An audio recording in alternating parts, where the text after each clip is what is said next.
Bonjour, bienvenue à votre émission La Victoire de l'amour. J'espère que vous allez bien cette belle journée du mois d'août. Aujourd'hui, je vous fais un beau cadeau et je me fais un cadeau. Ça fait longtemps qu'on ne l'a pas vu.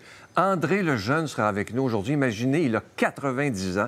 Il est en pleine forme, un beau modèle pour nous tous. Il va nous faire une chanson que vous avez tous aimée, Une promesse. J'adore cette chanson-là. L'homélie avec l'abbé Emmanuel Zétino, la chronique de notre ami Martin Larocque. Je suis Sylvain Charon. Bienvenue à votre émission La Victoire de l'amour.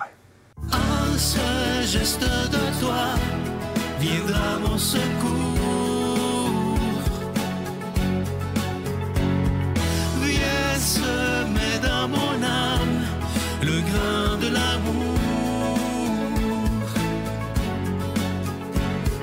Je traverse un désert et je meurs de soif.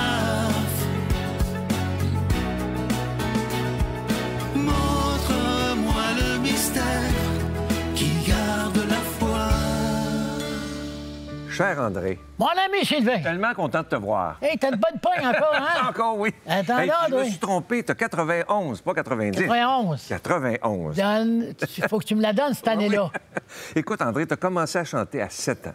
Ouais. Quand tu regardes ta vie maintenant, à 91 ans, es-tu fier de ta vie? C'est-à-dire que non seulement je suis fier de mes parents, Ben oui, je suis tu penses- fier de tous les gens autour de moi. Ma famille, quelle sorte de famille extraordinaire que j'ai eue. C'était à quel genre de famille? Le dernier, le 8e. Ben, le 8e, ça veut dire que j'arrêterai pas, L'infini. là. Je suis parti, moi, là. L'infini. Alors, les gens, des fois, me croient pas quand je le dis, mais j'ai eu des témoins longtemps qui se sont dit, c'est vrai, là. Nous autres, là, on était 8 dans le 8e, ce que je t'ai dit. Puis chez nous, il n'y avait jamais de chicane. On chicanait Jamais. pas, on connaissait pas ça. Pas vrai! Comment ça, c'est pas vrai? Peut-être que tu es habitué, là, des gens qui sont habitués dans la chicane, puis ça fait l'affaire. Après ça, on se remet, puis non, pas nous autres, on se chicanait pas. Nous autres, quand on avait des différends, mon père, il disait, wow. Tantôt, on va passer dans le salon, on va discuter ensemble, on va régler ça ensemble. Puis on va le régler ensemble. Après ça, ça finissait, bien, embrasse ta soeur, ton frère, et puis on recommence à zéro. C'est beau, ça hein? qu'on faisait, c'est ça qu'on faisait. C'est peut-être trop beau pour être vrai, c'est pas vrai, c'est toi qui... Ben, s'ils pensent que c'est moi qui ai créé ça, cette affaire-là, non, tant pis pour eux autres, parce que moi, je sais ce que je dis. Mais c'est sûrement de là que vient ta joie de vivre aussi. Ben oui, certain. C'est toujours été optimiste. Moi, j'ai fait des tournées avec toi, on s'est oui, plus côtoyés. je sais, hein. Et même s'il arrivait un problème, toi, c'était toujours positif. Ben oui. Le positif, c'est rien. Pourquoi être positif? Ça mène à rien parce que c'est rien. Négatif, positif. tu veux dire. Négatif. Ça mène à rien d'être négatif parce que c'est rien, négatif. Positif, ça donne quelque chose. Tu as toujours quelque chose à penser, à faire, et puis à réaliser dans ta vie. Comment tu vis, bon, je sais que tu es croyant, évidemment, comment tu vis ta relation avec Dieu? Moi, ma relation avec Dieu a commencé très jeune. Ah, bien sûr. La famille, d'abord, premièrement.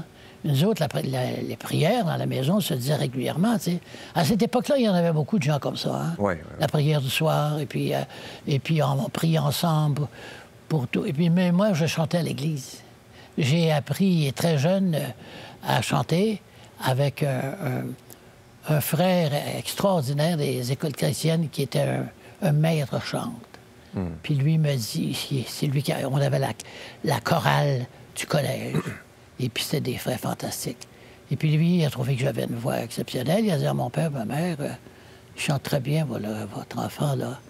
Il pourrait éventuellement faire une belle carrière, déjà. Imagine. Oui. Fait que mon père, il dit, ah, ben là, ça dépend du petit, s'il veut.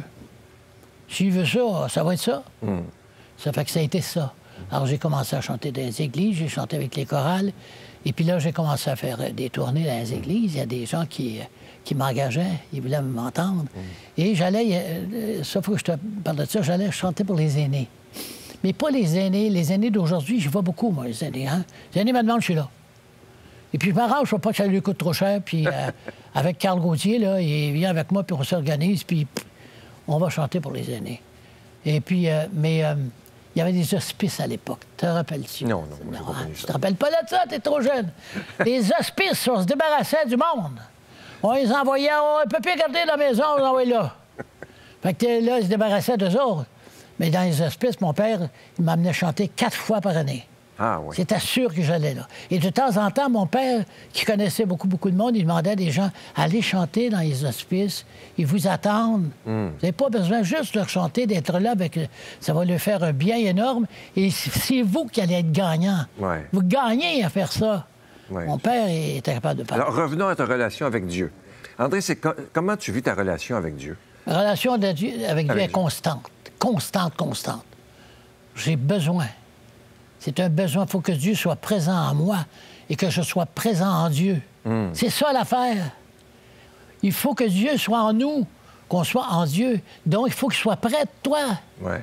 Il faut que chaque jour, tu converses avec Dieu. Et dire merci. Ben oui, puis dire merci beaucoup. Tu demandes, mais tu dis merci. Exactement. Ta journée, puis j'ai ma prière chaque soir. Moi, je ne vais pas me coucher. Moi, je fais 1 heure et demie de prière. Ah oui. Oui. Et puis, je lui demande tout ce que je vais dire et surtout que quand je demande des prières, je parle aussi de mes certains problèmes. Tu sais, tout le monde a des problèmes intérieurs. Hein? Il y a des choses, puis tu peux pas être parfait, mais tu peux te demander d'essayer de l'être. Oui. D'essayer de l'être, c'est ton voisin. C'est ton prochain. C'est celui que tu as rencontré sur ton chemin. Et puis, une bonne fois, il va te faire faire quelque chose, j'ai oublié de l'apporter. Une autre fois. Oui, mais je vais l'apporter parce que je vais te le prêter. Et D'aller faire une bonne marche avec ton bâton du pèlerin. J'ai un vrai bâton du Ah pèlerin. oui? Tu t'en vas, puis là, va méditer. Parle à Dieu. Va marcher avec Dieu. Oh, c'est Dieu beau, est va partout. marcher avec Dieu. C'est beau, Oui. ça. Moi, il est présent partout. C'est pas compliqué. C'est lui qui m'a créé. Ben, exactement. C'est lui qui a créé. Il a tout créé, tout ce qui existe. Et puis, il continue à créer. Et puis, il nous protège. C'est la lumière divine que je ne vais jamais recevoir. Je vais avoir de la lumière en moi. Je le trouve où? Là? Dieu, c'est la lumière. C'est la lumière lui-même. C'est quoi, là, les gens doivent se demander à la maison, moi je le sais, là, c'est quoi le secret d'André Lejeune pour si bien vieillir? Ben, C'est pas évident. 91 ans, t'es ben en ouais, forme, là. 91 ans, je suis très en forme. Il faut dire que j'ai fait des arts martiaux toute ma vie. sport, Je me suis entraîné, beaucoup de sport. J'ai joué au hockey, j'ai tout fait, là, de l'escalade, tout ça. Oh, je Et t'ai vu puis- aux îles de la Madeleine monter Ouais. une montagne à tous les matins. Ah oui. Hey, ça, Et je me puis, souviens. puis là, je le fais encore jusqu'à la montagne. Tu sais, je fais mes marches, je vais m'aller. Mais comme je te dis, je te garantis, je vais te le prêter. Il faut que tu me fasses quelques marches avec mon bâton pèlerin. Fait à la main. Ah oui. Tu vas voir. Mais tu marches encore tous les jours? Je marche tous les jours, mais je fais beaucoup d'arts martiaux. Encore? Ben oui. Fait que donc, je peux pas marcher et faire... si je te montrais ce que je fais, tu dirais, mais je l'ai appris, puis je connais ça. Et puis ça me donne ma vivacité, puis en même temps, des arts martiaux, c'est une concentration. Oui. C'est un savoir-faire. Le tai chi, toutes ces choses-là, j'ai fait ça. Non, c'est un bel cinq exemple. disciplines. Non, mais Cinq c'est incroyable. Je trouve que tu es un bel exemple pour les gens qui sont plus âgés et même pas âgés, de commencer à prendre soin de soi le plus jeune possible, Ah oui. si on veut vivre vieux. Oui, il y a des aînés là, qui s'entretiennent à beaucoup. Hein? Oh, oui, ils ben sont oui. bien, puis sont capables de le faire. J'ai vu des aînés qui font des marches des fois avec moi, puis ils disent, pas capable de faire ce qu'on te fait, mais on fait notre marche. Ah, ben moi, j'en vois au gym des gens là, assez âgés qui sont oui. impressionnants. Parce qu'ils veulent. Exactement. C'est ça. Tu es en couple avec ton épouse depuis 44 ans. Hein, pas déjà? 44 ans! J'ai de la patience. Elle a de la patience, je veux dire. C'est quoi le secret pour être aussi longtemps ensemble? C'est parce que moi, je te le dis, là, moi, je dis la vérité. Moi, je suis très facile. Je suis facile, moi, tu comprends? C'est pas parce que j'accepte tout d'elle, mais on a... Tu sais, un couple n'a pas le même caractère, veut Ah ben pas, là. Hein? Alors, et puis moi, ben, j'ai un caractère, des fois, qui dérange beaucoup Francine, parce que je passe mon temps à faire des folies. Ah oui, ça. Je passe mon temps à rire. Mais des fois, elle me dit, c'est sérieux, là! Comprends-tu? Mais elle est une femme très efficace. Tu dis même qu'elle est patiente avec toi. Patiente, puis elle est très efficace. Elle fait toutes sortes de choses. C'est une femme à tout faire. Elle n'attend pas par personne pour aller faire ses commissions, puis elle n'attend pas par personne pour faire puis elle fait du ménage tout le temps. Ménage tout le temps, ménage... Puis, mais c'est bien, c'est correct, ça, tu sais. Parce que Elle moi, le attend pas. ménage, des fois... pas le temps. Là, le temps passe vite. Tu as vu qu'on a mis une image de cadeau. Ben oui. Parce qu'un jour, dans une émission, il y a très longtemps, tu m'avais parlé que quand tu vas arriver devant Dieu, tu arrives avec des cadeaux. Oui. Qu'est-ce que tu veux dire par ça? Et qu'il y en a que tu caches parce que t'es moins fier. Un cadeau, des belles choses, ce que je t'ai dit tantôt. Ce que tu fais de bien autour de toi, ben, c'est un cadeau que tu fais à Dieu. Que tu fais de bien, puis que tu fais du bien aux autres. Tu sais, le quêteux, il y en a encore, hein? Ils sont au coin de la rue, puis qui jouent de la guitare, puis qui jouent des flûtes. Et puis il y en a qui font le détour. Ne fais pas le détour! Va le voir! Puis surtout, juge-les pas. C'est pas de ton affaire. Donne-lui quelque chose, t'es capable, t'as certainement un petit dollar, tu peux. Moi, je donne plus que ça, là, puis... mais donne-y quelque chose. Là, tu fais directement plaisir à Dieu. Oui, ça, c'est tellement vrai, ce que tu dis. C'est ça. Ça, il faut tellement pas... vrai. Moi, je ne veux pas voir les gens en misère. Puis si je peux, puis je leur dis comment tu... Puis je leur parle pour ça. C'est ça le plus important, leur Ah oui, parler. je leur De parle donner la beaucoup. dignité. Oui, puis à part ça, j'ai dit, je veux pas que tu me dises des mauvaises affaires, là. J'ai dit, ce que tu fais, là, t'es-tu quand même, tu trouves-tu un peu de joie dans ce que tu fais? Ben oui, je rencontre des gens comme vous. Ils te le disent. C'est beau, hein? Ben oui. André, à 91 ans, on n'a pas le choix de se poser la question, est-ce que tu as peur de mourir? Non. Pas en tout, ça a l'air assez clair. Moi, la seule affaire que je demande... Ah non, pas du tout. La seule affaire que je demande au bon Dieu, c'est d'arriver à 100 ans. Ah oui? Je vais arriver à 100 ans. Je pense que tu vas y arriver, moi. Oui. Pourquoi je vais arriver à 100 ans? Parce que j'ai encore des choses à voir. J'ai encore des choses à faire. Je pense qu'il va me dire oui. Puis il va me guider à part ça. Pour comment... Le Saint-Esprit lui, il m'envoie là. Le Saint-Esprit, là, c'est pas n'importe qui. C'est le Père, le Fils et le Saint-Esprit pour pas rien. Hein? Ouais, une divinité, trois divinités en une. Ouais. C'est Dieu partout. Ouais. C'est toujours Dieu. Ça fait que moi, je demande 100 ans. 100 ans. Mais tu vas Pas pour le fêter très bien avec notre ami qui a eu 100 ans. J'ai une femme merveilleuse. Ouais. T'as vu? Oui, Jeannette. Jeannette. Je la connais beaucoup, hein, parce qu'elle est mariée à la jeunesse. Ah ouais.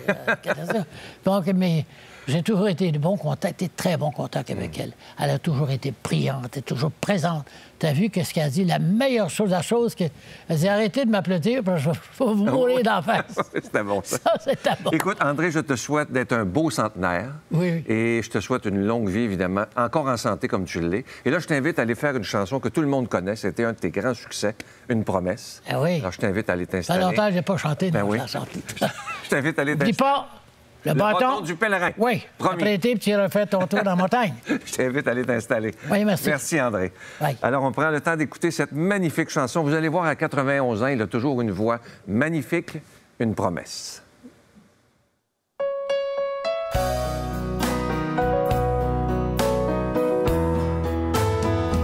À celui qui en veut, à toute chose heureuse, et caresse avec joie les malheurs qu'il provoque, se riant bêtement des abîmes qu'il creuse, et ne sachant trop plus ce qui fait rire ou choque.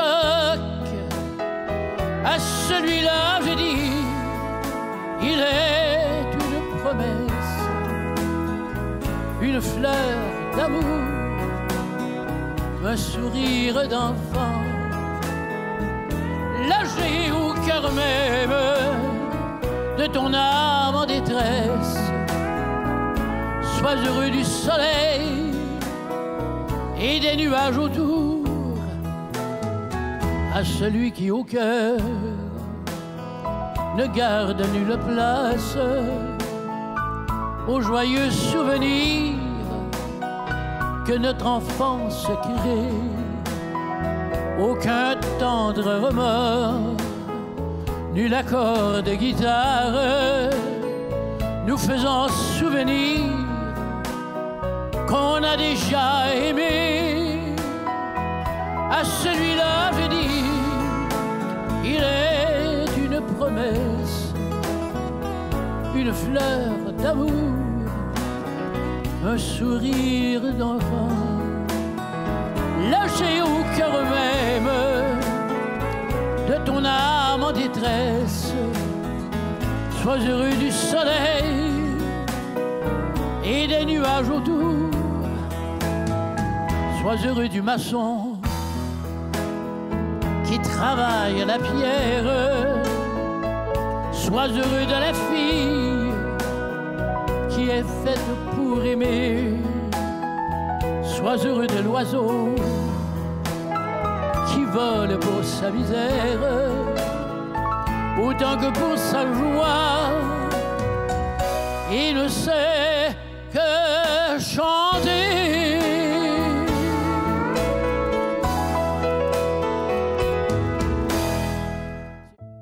Notre Père qui es aux cieux, que ton nom soit sanctifié, que ton règne vienne, que ta volonté soit faite sur la terre comme au ciel. Donne-nous aujourd'hui notre pain de ce jour. Pardonne-nous nos offenses, comme nous pardonnons aussi à ceux qui nous ont offensés. Et ne nous laisse pas entrer en tentation, mais délivre-nous du mal, car c'est à toi qu'appartiennent le règne, la puissance et la gloire pour les siècles des siècles. Amen. Mon Père, je m'abandonne à toi. Fais de moi ce qu'il te plaira. Quoi que tu fasses de moi, je te remercie. Je suis prête à tout, j'accepte tout, pourvu que ta volonté se fasse en moi, en toutes les créatures. Je ne désire rien d'autre, mon Dieu. Je remets mon âme entre tes mains. Je te la donne, mon Dieu, avec tout l'amour de mon cœur, parce que je t'aime. Et que ce m'est un besoin d'amour, de me donner, de me remettre entre tes mains, sans mesure, avec une infinie confiance, car tu es mon Père. Encore une fois, je vous parle de ce magnifique chapelet qui est fabriqué, qui est en bois d'olivier, pardon, qui n'est pas fabriqué dans une usine, mais bel et bien à la main par des religieuses de Mexico. Et c'est fait dans une ambiance de paix, de prière, évidemment qu'ils sont déjà bénis. Je vous rappelle que vous recevrez ce chapelet avec un don de 25 $. Et si vous en voulez deux, avec un don de 40 $, parce que ça se donne tellement bien en cadeau. Je vous rappelle que vous recevrez également un reçu pour fin d'impôt. Et moi, je vais prendre le temps, comme je le fais de temps en temps, de vous dire... Si vous saviez comment je suis dans la gratitude grâce à chacun et chacune d'entre vous. Si vous n'étiez pas là, cette œuvre-là ne pourrait pas vivre, évidemment. Mais grâce à vous qui avez pris la décision depuis des années, certains depuis quelques mois, depuis quelques semaines, peu importe, de dire « Hey, si j'investissais dans ma foi », parce qu'on dépense dans toutes sortes d'affaires, on ne s'en rend pas compte. Mais je pense qu'on peut investir, et je dis souvent, l'important, c'est pas de se vider les poches, là. L'important, c'est de dire « Je vais faire un petit geste pour que la parole de Dieu soit annoncée. Merci de tout cœur. » Et voici comment vous procurer ce chapelet. Par la poste, à la Victoire de l'Amour, casier postal 120, succursale Boucherville à Boucherville, le J4B 5E6, ou par téléphone, par carte de crédit, du lundi au jeudi, de 8h à 17h, au 514-523-4433, ou à notre numéro sans frais, le 1-888-811-9291. Également sur notre site Internet, le www.lavictoiredelamour.org. Avec votre don, vous recevrez aussi un reçu pour fin d'impôt. Merci de donner des mains à la Providence. Merci d'investir dans votre foi. Mon Dieu, donnez-moi la sérénité d'accepter les choses que je ne peux changer, le courage de changer les choses que je peux et la sagesse d'en connaître la différence. Amen.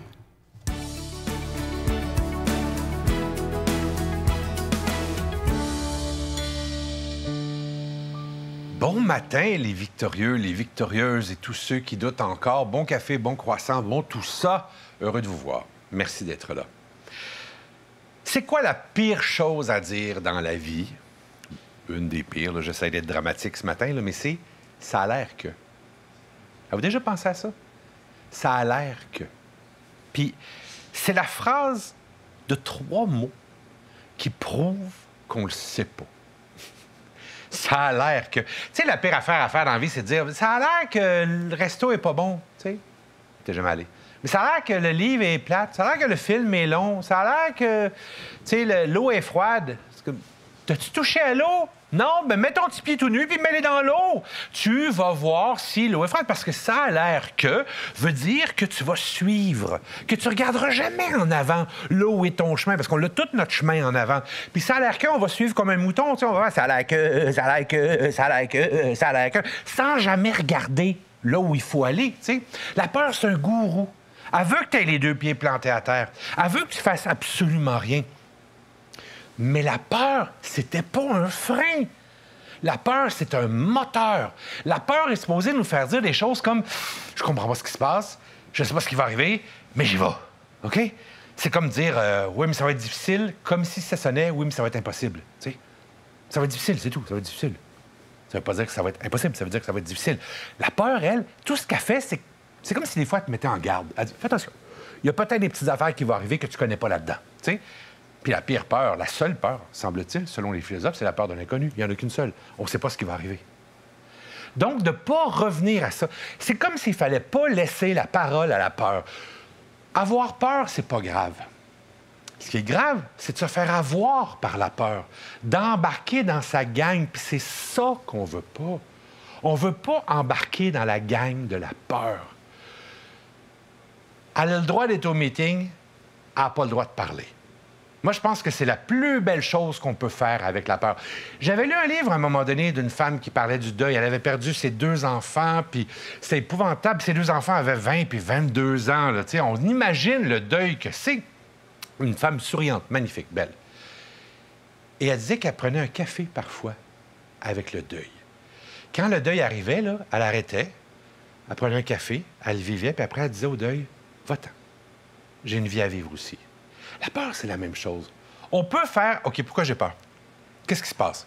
OK, est-ce que c'est une mise en garde? Est-ce que, parce que la chose qu'on veut, si on l'a convoité, si notre instinct a dit, j'aimerais ça y aller, bien, il faut l'essayer, il faut y aller, il faut faire quelque chose avec ça.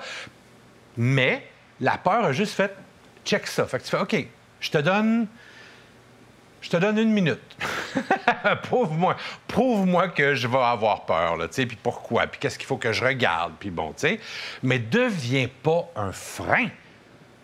Laisse-moi aller. Laisse-moi faire un mouvement là où mon cœur, ma tête, même mon instinct m'a dit d'aller. Tu sais? Pourquoi je crie? J'ai aucune idée. Mais c'est parce que c'est le sujet qui me passionne le plus, parce que j'en ai souffert de cette peur-là. Il y a beaucoup de choses que je me suis empêché dans la vie, ne serait-ce que d'aller dire à quelqu'un « je t'aime », ne serait-ce que d'aller danser sur la piste de danse parce que j'avais peur de ce que j'allais avoir l'air, ne serait-ce que de faire un choix financier quelconque, ne serait-ce que de ne pas prendre un contrat parce que je le comprends pas, puis j'ai peur, puis je sais pas ce qui va arriver, puis je passe à côté de j'ai passé à côté de grandes opportunités. Ne faites pas ça. Ne laissez pas la parole à la peur. Pourquoi? Comment? Vous en valez la peine.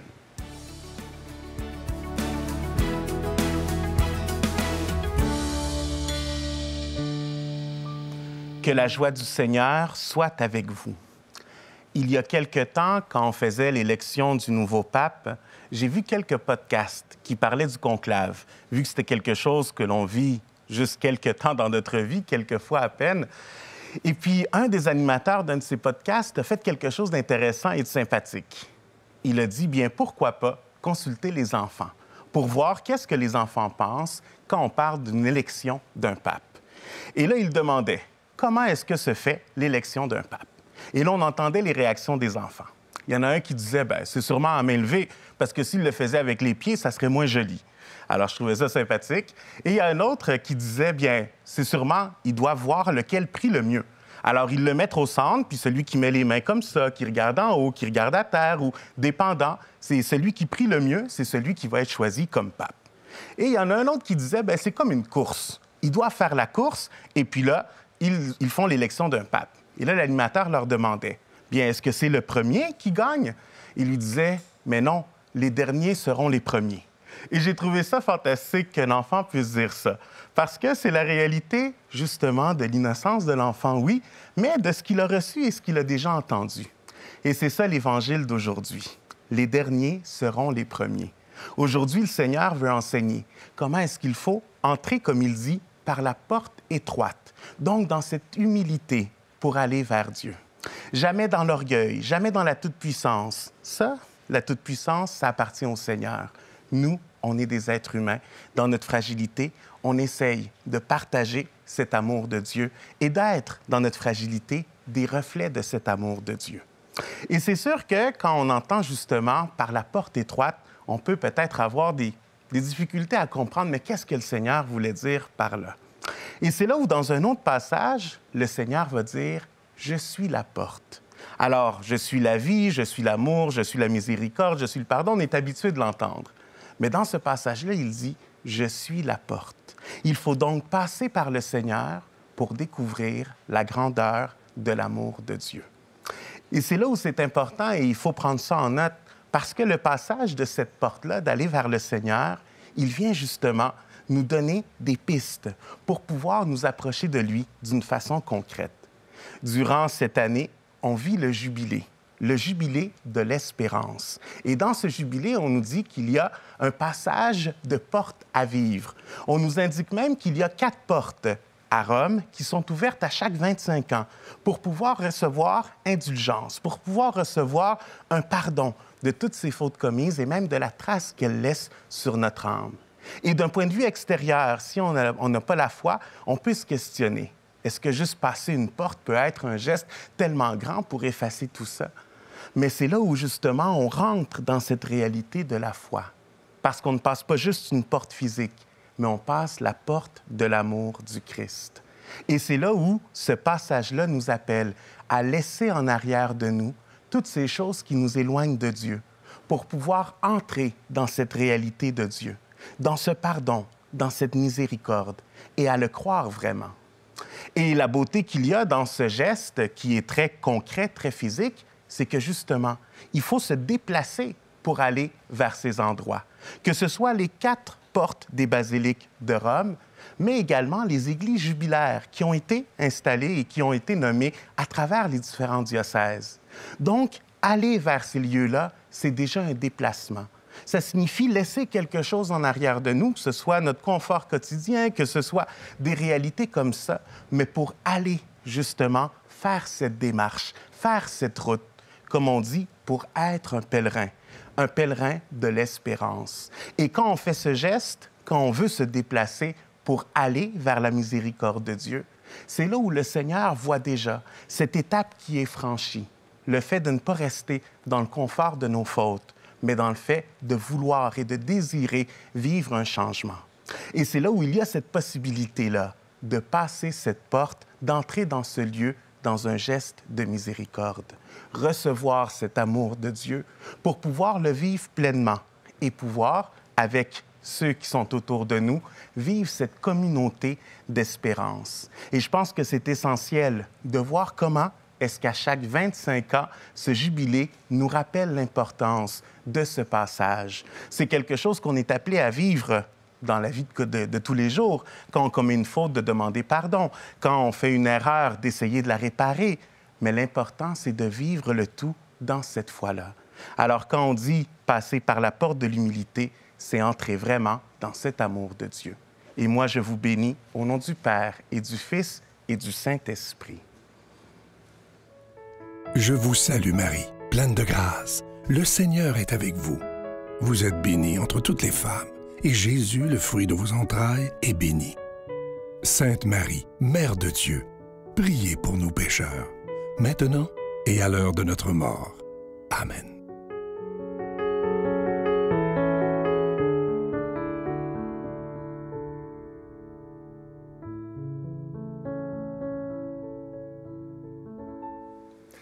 J'espère vraiment être comme André le Jeune à 91 ans, si Dieu me prête vie. Mais comme il me disait avant l'émission et même dans l'entrevue, l'important, c'est évidemment le sport et de prendre soin de soi physiquement et aussi spirituellement. C'est très important parce que un ne va pas sans l'autre. La semaine prochaine, j'ai la joie de recevoir quelqu'un que j'ai toujours beaucoup aimé. L'unique Sonia Benezra sera avec nous. Alors, manquez pas ça. Parlez-en à vos amis et n'oubliez pas, prenez le temps de prendre soin de vous physiquement, mais aussi spirituellement. Je vous souhaite la plus belle des journées et je vous laisse sur un extrait avec Sonia Benezra. Dieu, pour moi, est la réponse à toutes les questions que je ne peux pas répondre. Tu sais, chaque fois que je me demande pourquoi c'est arrivé cette chose, regarde le monde, tu sais, je me dis, il y a quelque chose qu'on ne comprend pas. Et qu'on ne va pas pouvoir comprendre maintenant. Mais je sais qu'il doit y avoir quelque chose. S'il vous plaît, dites-moi qu'il y a quelque chose de plus gros. Et que, oui, j'y crois vraiment, que des fois, Dieu nous écoute